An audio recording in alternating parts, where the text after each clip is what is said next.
Ele está vivo, amém? Nós cremos num Deus poderoso que vivo está. Abra sua Bíblia comigo lá em 2 Samuel, capítulo 21.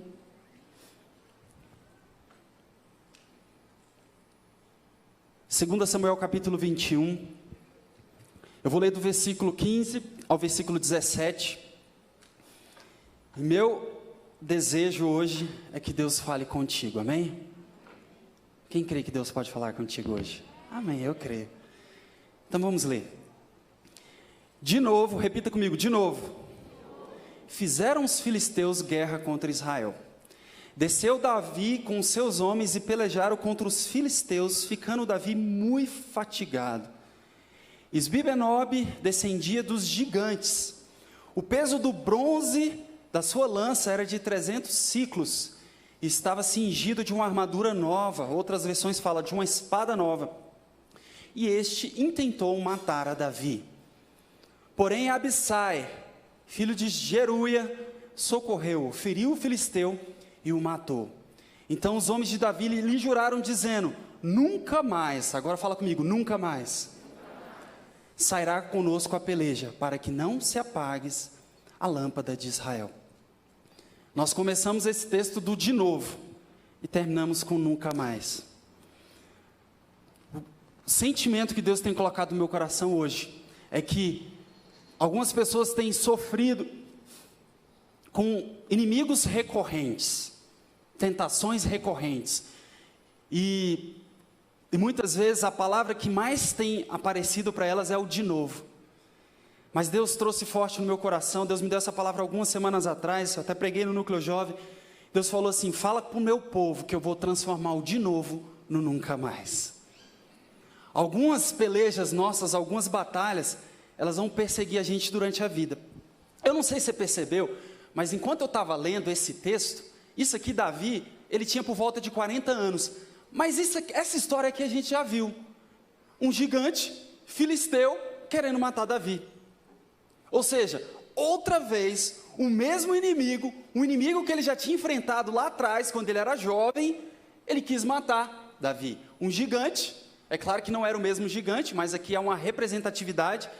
Ele chegou e encurralou Davi, e a Bíblia fala que Davi estava muito fatigado, ele estava muito cansado, e ele só não matou Davi. Por quê? Porque existia um Abissai na vida de Davi.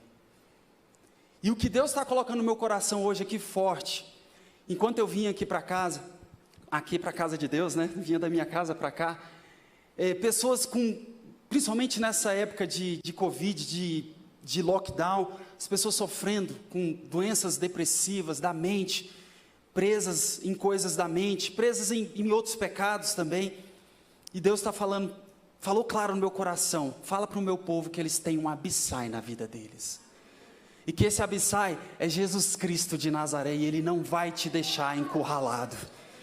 Ele não vai te deixar encurralado. E Ele, deixa eu te contar uma notícia boa, Ele está aqui nessa noite. Ele está aqui para livrar você de toda depressão, Ele está aqui para livrar você de toda tristeza, de toda solidão. Ele é o nosso Deus, Ele é poderoso e Ele é contigo. E o que fez a diferença então? Por que da outra vez Davi matou fácil Golias, um gigante? E detalhe, Golias era mais forte que esse aqui.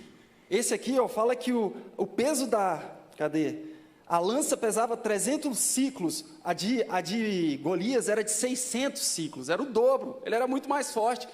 Só que nesse contexto, e aí o problema está no contexto, num contexto diferente, Davi quase morreu. Numa circunstância diferente, Davi quase morreu. Mesmo ainda sendo forte, mesmo ainda sendo jovem, ele quase morreu. Por quê? Porque o contexto, porque as circunstâncias, o que está à nossa volta, isso faz a diferença. Por isso que a gente fala o tempo todo: ei, cerque-se de pessoas boas, cerque de homens de fé, porque essas pessoas, elas têm um poder de crescer, de construir a sua fé. Quem você segue nas redes sociais, que tipo de mídia você tem ouvido, o que você tem escutado, isso vai moldar aquilo que você acredita. O que a palavra de Deus fala? Não vos conformeis com este século, mas transformai-vos pela renovação da vossa mente. Ou seja, para você não se conformar, para você não entrar na forma, você precisa mudar, transformar a sua mente. E o que alimenta a sua mente faz toda a diferença. É como o nosso corpo físico, aquilo que você come, aquilo que você comeu hoje, aquilo te sustenta, a qualidade da sua vida, ela é estritamente ligada à qualidade da sua alimentação. Então você vai ser uma pessoa saudável, você vai ser uma pessoa bem, se você comer bem. Da mesma forma é a sua mente, da mesma forma é a qualidade emocional que você tem. Se a sua mente é alimentada com coisas boas, você será bom. As coisas ao seu redor, você vai ver o mundo de outra forma. Então, as circunstâncias, o contexto faz toda a diferença. E dentro desse texto eu queria tirar alguns ensinamentos, algo que Deus falou muito no meu coração, de como que a gente pode sair do de novo para o nunca mais, em nome de Jesus Cristo. Eu falo talvez de vícios, algumas pessoas lutam com os mesmos vícios desde quando era jovem, isso vem percorrendo, isso vem perseguindo. Hoje haverá uma quebra em nome de Jesus Cristo, o Senhor vai nos libertar. Primeiro ensinamento que eu quero trazer aqui, aprenda a identificar os seus inimigos. Como eu falei no início, o mesmo gigante, não exatamente o mesmo, mas um gigante, que ele matou facilmente lá atrás, esse gigante ele conseguiu quase derrotar. Como que a gente pode identificar os nossos inimigos? Veja, essa palavra é muito prática, então quero que você fique atento comigo o tempo todo. Há um tempo atrás, eu estava me sentindo meio para baixo em alguns dias, em algumas situações, e eu não entendia por quê. Quando eu me via, em determinado horário do dia, eu estava triste, sabe, com aquela tristeza, cara, minha vida é tão boa, as coisas, sabe, na minha vida, elas fluem de uma forma tão boa, não tenho o que reclamar, eu sou feliz, eu tenho minha casa, eu tenho meu trabalho, eu tenho, sabe, eu sou feliz.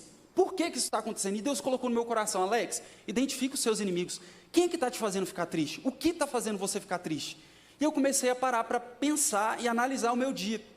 E aí, eu comecei a perceber que a minha tristeza, eu comecei a perceber que as vezes que eu ficava para baixo, eram por situações que não eram criadas por mim.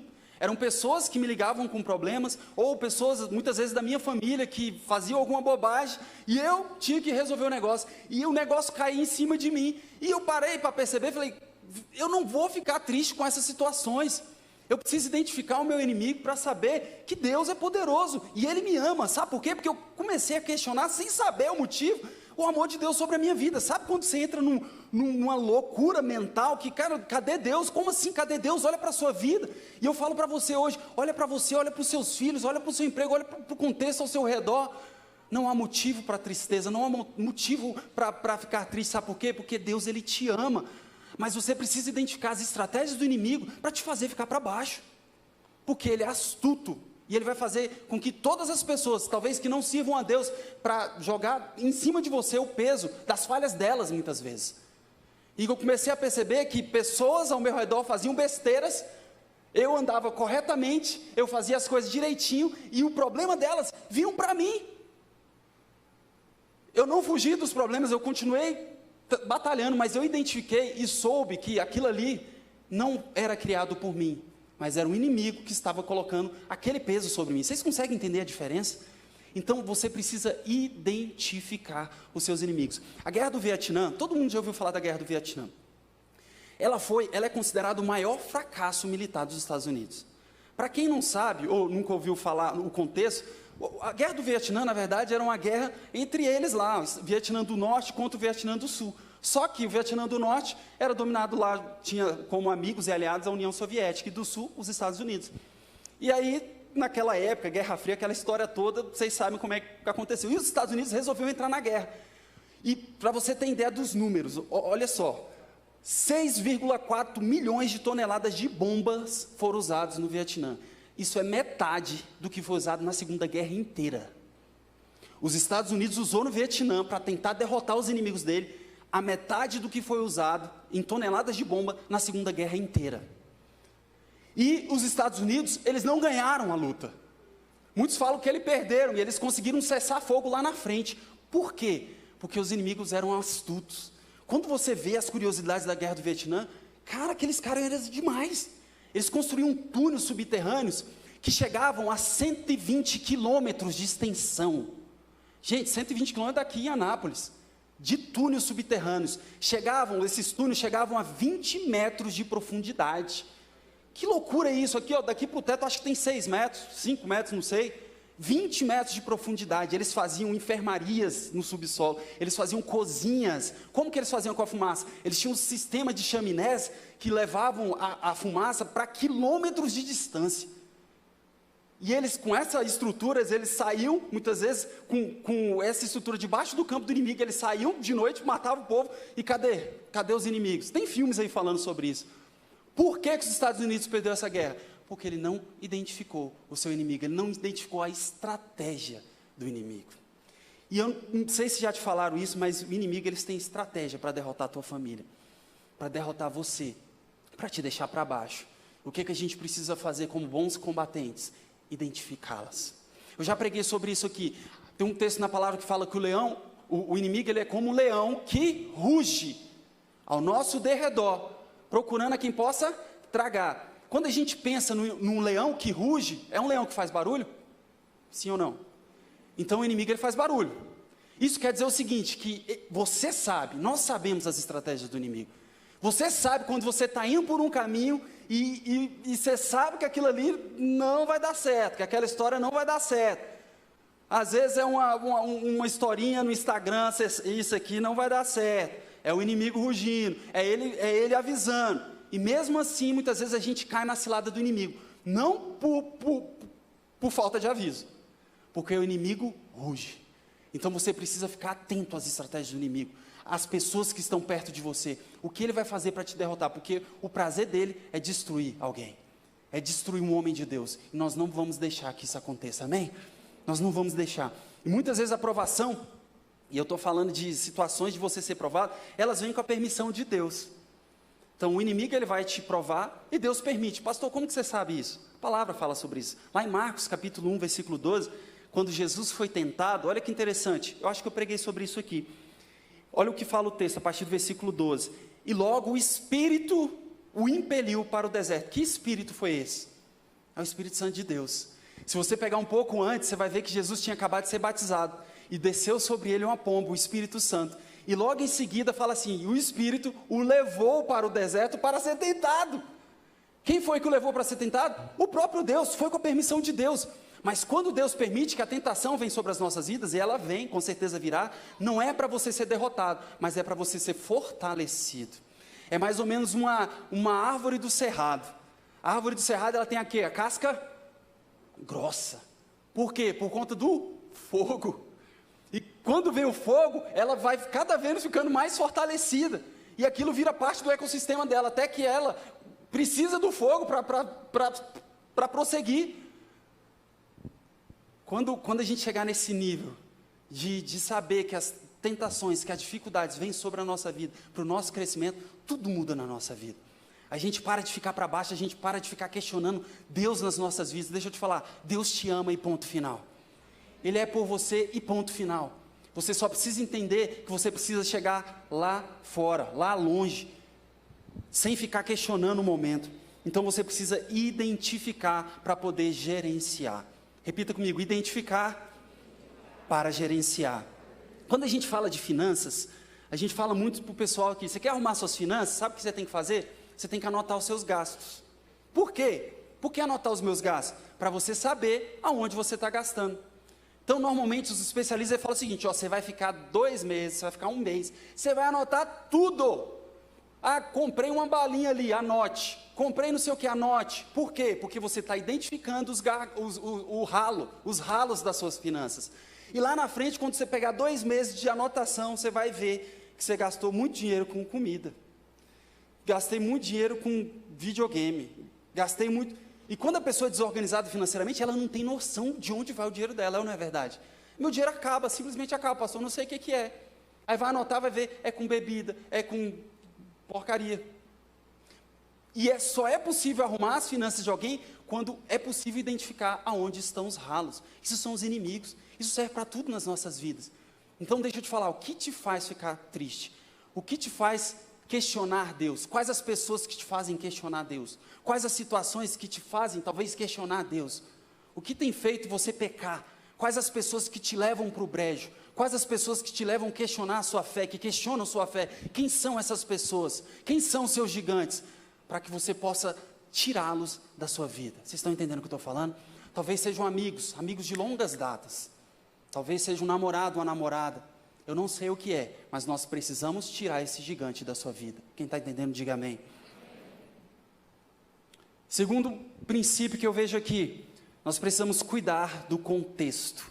E aqui, gente, Davi, a Bíblia fala que ele estava cansado. Olha o que diz o verso 15. Desceu Davi com seus homens e pelejaram contra os filisteus, ficando Davi muito fatigado. A Bíblia fala que ele ficou exausto. E detalhe, aqui não está falando que Davi estava velho, que ele fraco, não, que ele estava cansado. Davi era um homem de guerra, com muito mais experiência. Eu falei para vocês no início, estudiosos falam que Davi tinha por volta de 40 anos. Gente, eu tenho 38 anos, quase chegando nos 40. E, como é que eu posso colocar isso sem ser arrogante? Eu prefiro muito mais eu hoje do que quando eu tinha 18 anos, 16 anos. A Anne também, amém, obrigada, amor. Ainda bem que você também. Por que eu estou falando? Eu vou provar para vocês. Tem um cara chamado, como é que é o nome dele, gente? O campeão mundial de Jan Frodeno. Ele é campeão mundial de triatlo. Esse cara, ele quebrou o recorde mundial do triatlo com 38 anos. Quem acompanha essas provas, para quem não sabe o que é o triatlo, sim, ele é campeão mundial do Ironman. O que é o Ironman? Vocês sabem mais ou menos que o nosso pastor já foi campeão. Você nada 3.900, é isso? Ou 4.000 metros em águas abertas. Depois você pega a bicicleta e vai dar um passeio de 180 quilômetros, um seguido do outro. E depois de passear 180 quilômetros, que é daqui, sei lá em Goiânia, você vai correr 42 quilômetros.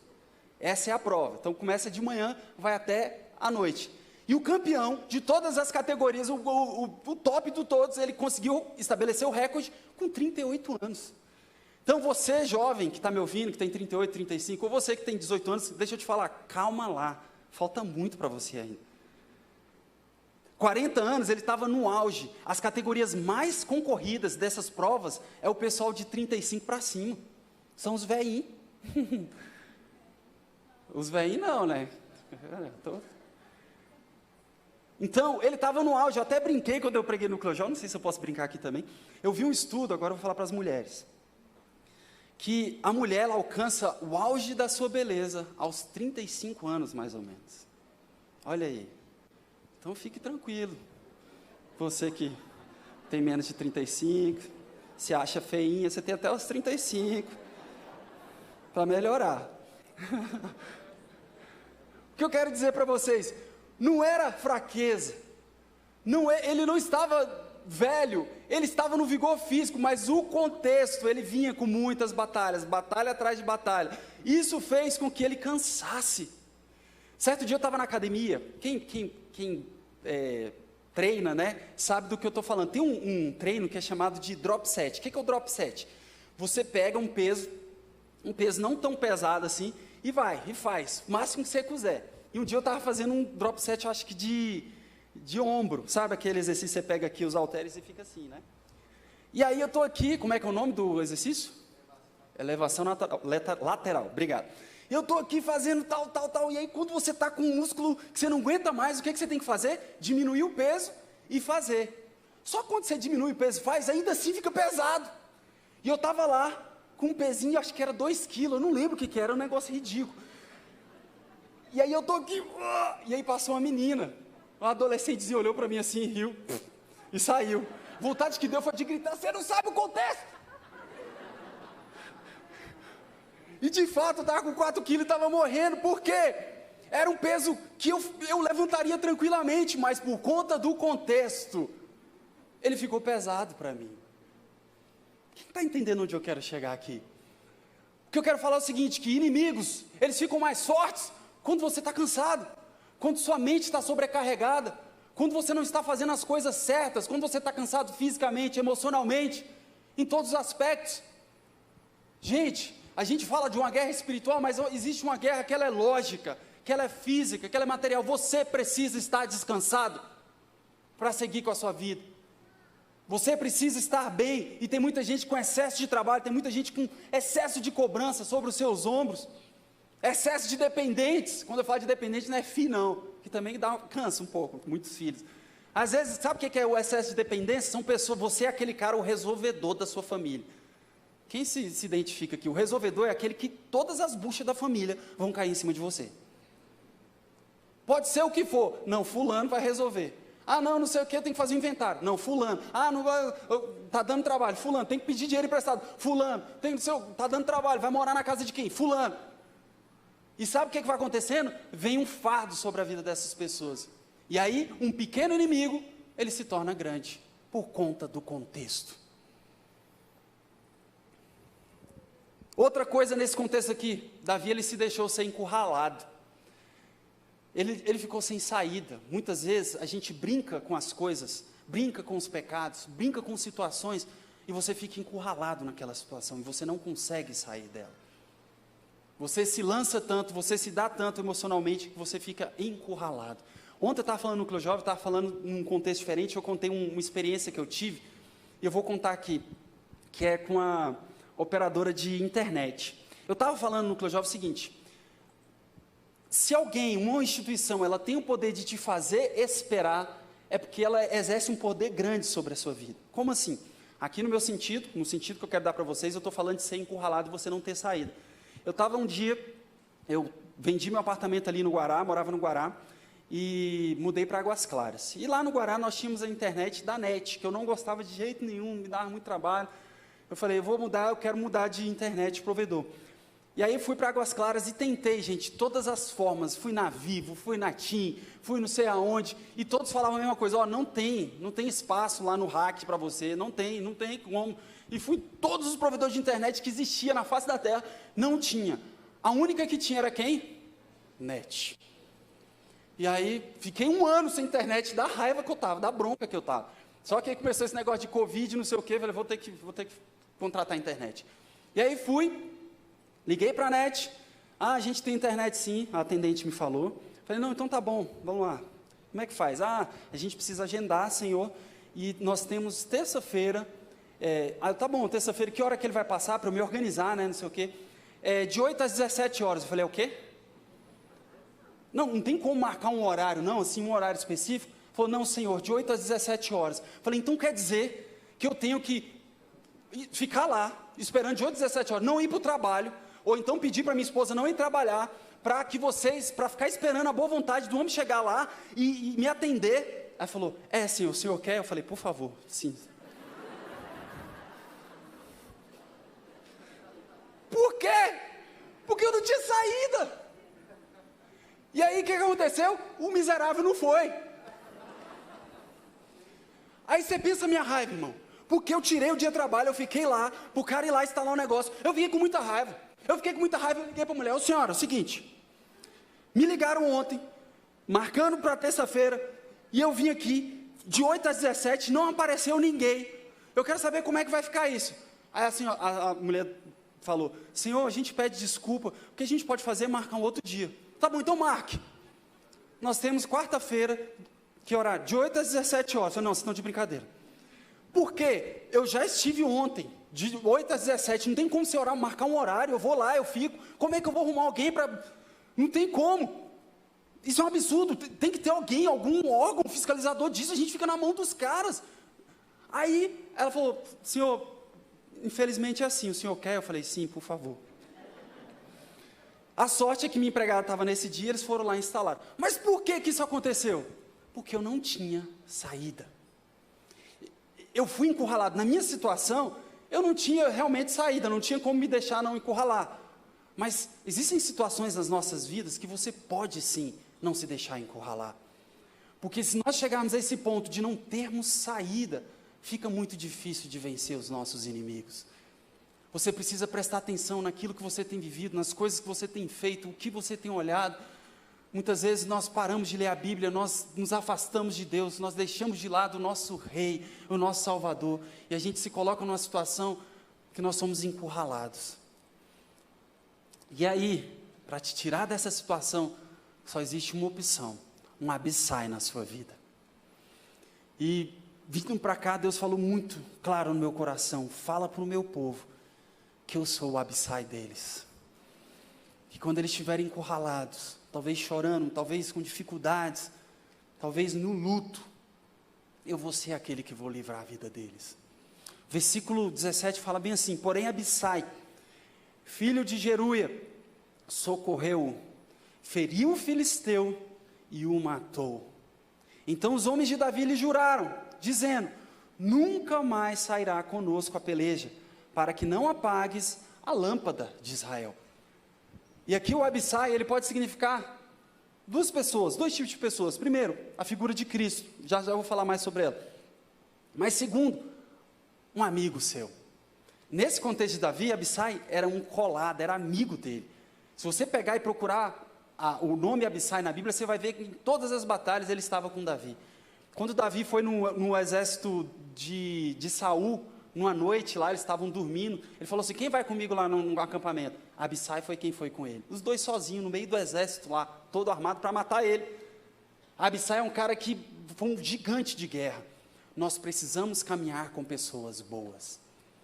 Nós precisamos caminhar com pessoas, sabe aquele amigo, sabe aquela pessoa que vai orar por você, que talvez quando você estava na pior, talvez quando você estava sem dinheiro, talvez quando você precisou de ajuda, foi aquela pessoa que foi lá e te deu o mantimento, aquela pessoa que levantou de madrugada para orar por você, quando ninguém mesmo estava fazendo isso, foi aquela pessoa que te convidou para o núcleo da fé ou para a igreja e você foi salvo.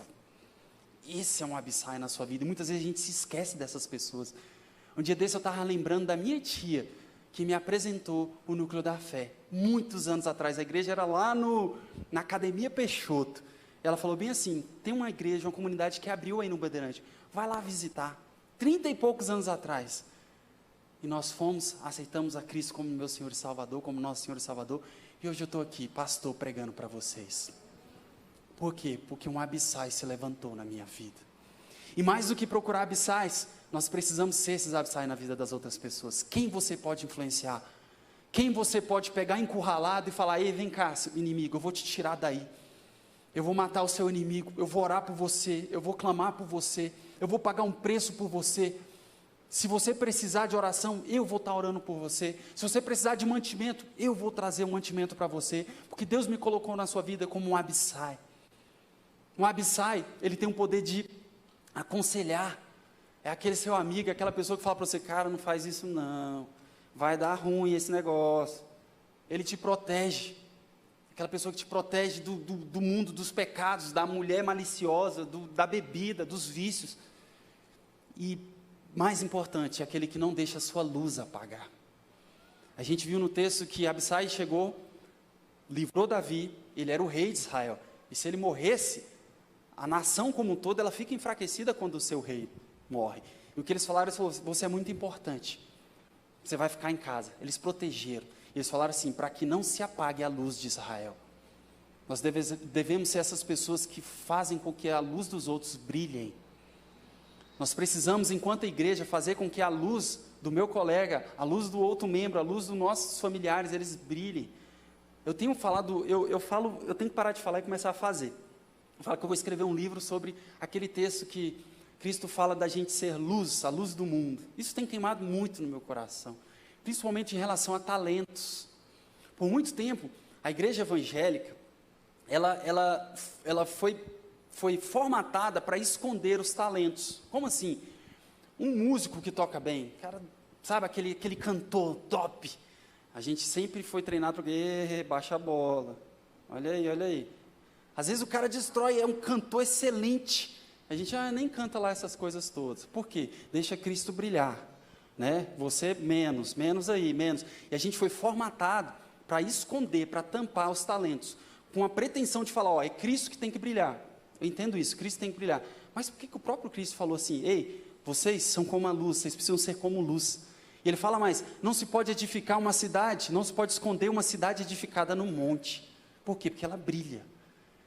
Ninguém acende um candeeiro, ninguém acende uma vela para colocar debaixo de um cesto, ou seja, para esconder aquela luz. E por que a gente faz isso? Por que não dar crédito a quem tem crédito e deve ter crédito? Se o cara canta bem, se o cara toca bem, cara, glória a Deus, você é bom. Não por você, mas porque Cristo vive em você. O seu dom veio de Deus. E eu falo muitas vezes isso, o inimigo ele não cria nada. Então se uma pessoa ela é boa, se ela é boa com as mãos, se ela é um artesão, se ela pinta, se ela tem qualquer talento, eu posso te afirmar com todas as letras, ainda que ela não tenha aceitado a Cristo, aquele talento, quem deu foi Deus. Um cantor do Whitney Houston, deixa eu te falar, foi Deus quem deu aquele dom para ela, mas ela era drogada, pastor, não interessa. O inimigo não é criador, o que ele faz? Ele pega a criação e ele distorce a criação. Então ele tenta pegar os seus talentos, os talentos da humanidade e transformar para o seu bem, para a sua finalidade. Então se um cara compõe bem, um dom dado por Deus, ele vai pegar o dom de composição dele e tentar fazer músicas do tipo, desses tipos que tem por aí. Eu ia cantar, mas eu falei, não dá não, né? Vai ser censurado, o horário não permite. O que eu quero falar no final das contas, a gente confunde muitas vezes o dom e a finalidade do dom que está sendo empregado. Então, nós precisamos sim, como família, olhar para a luz do outro e falar, continue brilhando. Em vez de esconder esse talento, em vez de esconder esse brilho. Por isso que nós temos mudado a cultura aqui na igreja. Cara, você canta, glória a Deus, você canta muito, glória a Deus. É isso aí, vamos elogiar, vamos falar, você toca bem. Se não tocar bem também a gente fala, toca mal. O que eu quero falar no final das contas, como família, como servos de Deus, nós precisamos olhar para a luz do outro e falar, continue brilhando. Eu quero ser um Abissai nessa igreja. Eu, enquanto pastor, eu quero olhar para os meninos, para os jovens, que eu sou pastor de jovens por enquanto. Eu falo assim, eu quero que vocês brilhem. Por isso, quando veio aquele menino de BH no congresso, Nicolas, tive a oportunidade de falar com ele, eu falei, meu irmão, eu vou orar por você. Por quê? Porque eu quero que mais pessoas como você estejam na política. Você precisa brilhar. As pessoas precisam olhar para você e falar, é isso. Eu preciso de pessoas lá no Congresso, no Senado, que sirvam a Deus, tementes a Deus, que vão sair lá do Congresso e vão botar o joelho no chão, que vão levantar de madrugada e pedir o auxílio de Deus pela vida deles. Isso só acontece quando a igreja sobe as montanhas. Isso só acontece quando a gente, enquanto igreja, enquanto família, a gente olhar para a vida do um e falar, vai brilhar lá fora, vai ser senador, vai ser presidente da república, vai ser o que for, mas brilhe. E nós vamos chegar nesse nível. E é isso que eu tenho falado para os jovens, ei, vai lá, arrebenta, estuda, faz o que for preciso, mas chegue lá, e quando chegar lá, brilhe, simplesmente brilhe. Mas isso não é só para o jovem, isso é para você. Nós precisamos ser Abissai na vida uns dos outros, nós precisamos ter pessoas boas ao nosso redor, e você precisa entender que se todas as pessoas falharem, se nenhum amigo teu der conta do recado, nós temos Jesus Cristo de Nazaré.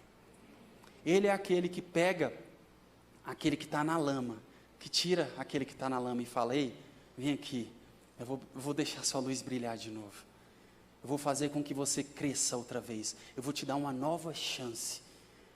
A Bíblia fala que o chamado de Pedro, eles pescaram a noite inteira e não conseguiram pescar nada.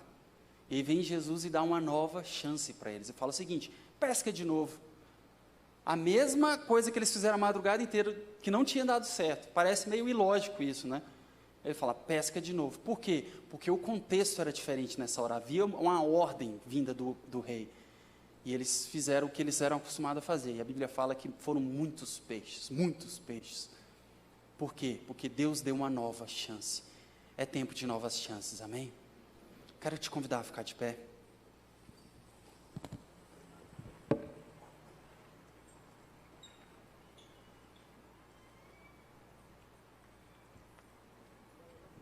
Quero fazer um momento de oração, amém?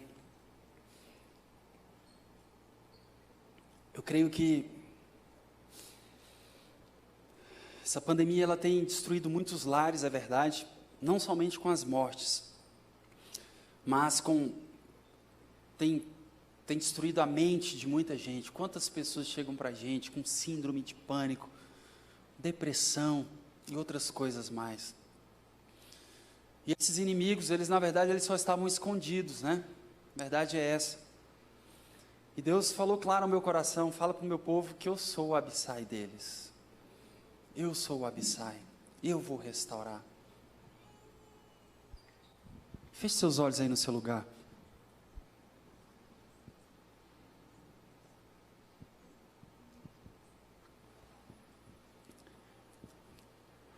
Espírito Santo de Deus, nós queremos colocar as nossas vidas diante de Ti, Pai. Vem sobre nós, Pai. Toma conta deste momento agora, Senhor.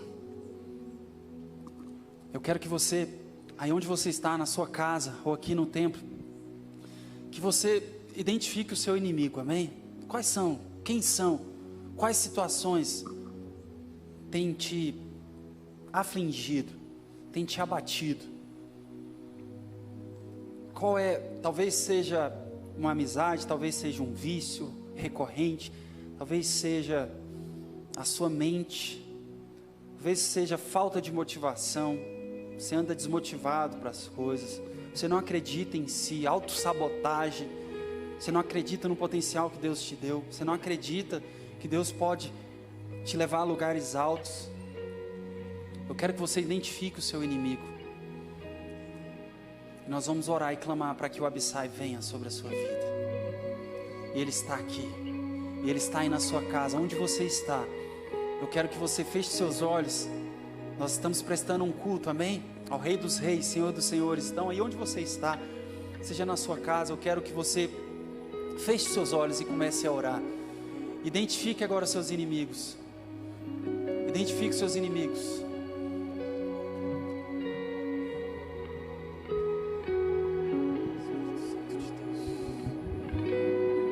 Luz para sombras, escala montanhas pra me encontrar. Derruba muralhas, destrói as mentiras pra me encontrar. Presta atenção nessa leitura. Traz luz para sombras, escala montanhas pra me encontrar. Esse é o seu Deus. Vindo te livrar do gigante. Muralhas, destrói as mentiras pra me encontrar. Agora comece a observar esses inimigos, todos eles, um a um sendo destruído. Pra me encontrar. Espírito Santo, Derruba muralhas, destrói as mentiras. a palavra de Deus diz bem assim: eu olho para o monte, de onde me vem o socorro.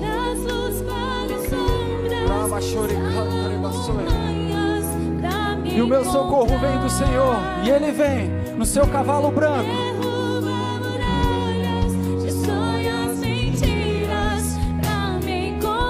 Oh, traz luz, vai! Traz luz para sombras, escala montanhas pra me encontrar.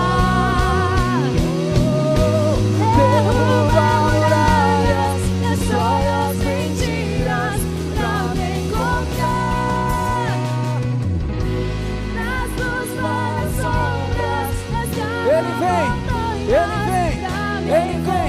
para te livrar dos seus inimigos, para trazer cura, para trazer libertação, para tirar do vício, para tirar da pornografia, para tirar da mentira, para tirar do abuso, para tirar do abuso. Ora, machore, casta, levassore. Levante suas mãos, adore aquele que vem ao teu socorro, adore aquele que vem ao seu encontro. Mentiras pra me encontrar. Traz luz para sombras, escala montanhas pra me encontrar. Derruba muralhas, destrói as mentiras pra me encontrar. Oh, impressionante, infinito. Esse é o amor dele por você.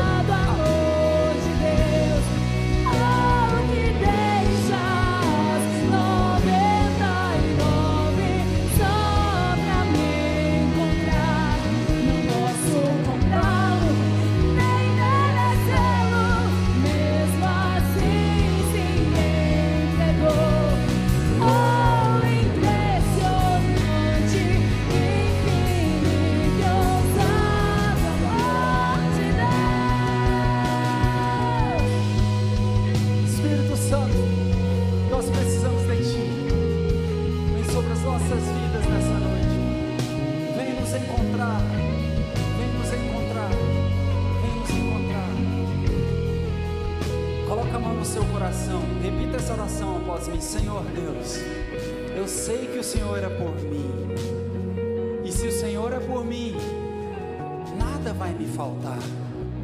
Eu creio no poder do teu amor, eu creio na tua palavra, e eu creio que o Senhor vem ao meu encontro, ao encontro da minha família, ao encontro dos meus, ao encontro do meu trabalho, porque o Senhor me ama, porque o Senhor me ama, e eu te amo. Você pode dar uma salva de palmas a Ele?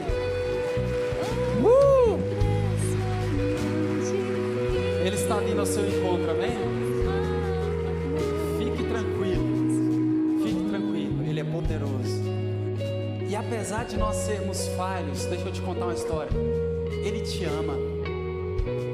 Apesar de você olhar para si e falar, eu não mereço, porque eu sou pecador, deixa eu te falar, Ele te ama. Porque a palavra dele fala que nada, nem anjos, nem principados, nem poderes, nada pode te separar do amor de Deus. Ele te ama, independentemente das suas falhas e dos seus pecados. Ele te ama. Você pode dar uma salva de palmas a Ele por conta disso? Amém. Mais forte, mais alto, pro Rei dos Reis, Senhor dos Senhores.